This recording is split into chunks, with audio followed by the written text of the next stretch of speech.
From Newton's second law, we know that the rate of change of momentum is the force exerted. In this case, we must understand the momentum change of the gas flowing across the aerofoil. Further, as the air is flowing across the entire length of the aerofoil, the moment of momentum also comes into the picture. Let us consider the velocity of entry and exit for a typical compressor blade such that the momentum change can be computed. Note that 90 minus beta 1 and 90 minus beta 2 are relative flow angles, and 90 minus alpha 1 and 90 minus alpha 2 are absolute flow angles. Absolute whirl, that is, component of absolute velocity in the tangential direction, is given by v1 cos alpha 1 at inlet of the rotor stage and v2 cos alpha 2 at exit of the rotor stage.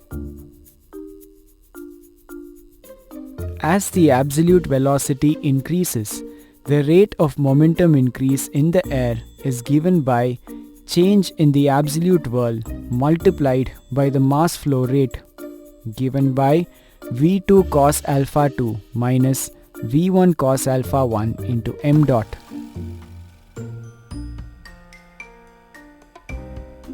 This tangential force gives rise to a torque given by m dot v2 cos alpha 2 minus v1 cos alpha 1 into r.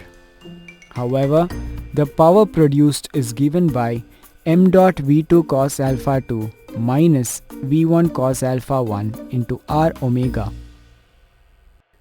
Let us give the physical interpretation for equation of power as follows. An idealized section view of a compressor blade and disc arrangement is as shown.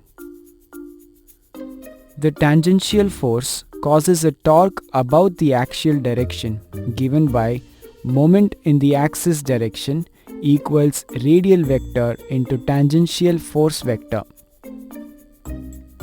We know that power absorbed by a compressor or power provided by turbine is given by torque multiplied by angular velocity, which is shown as follows.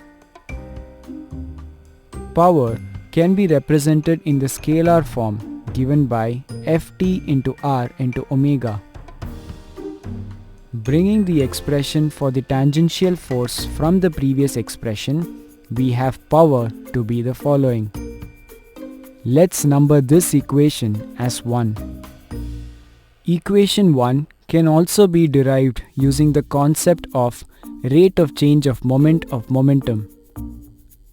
This is vectorially given by r vector into m dot times v vector.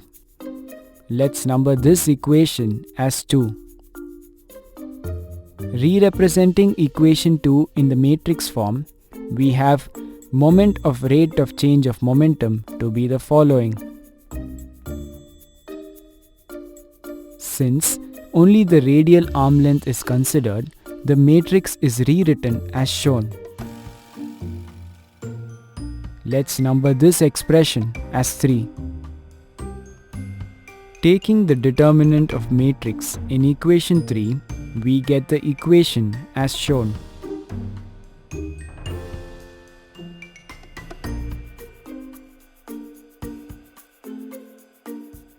Torque in the tangential direction is absorbed by the bearings.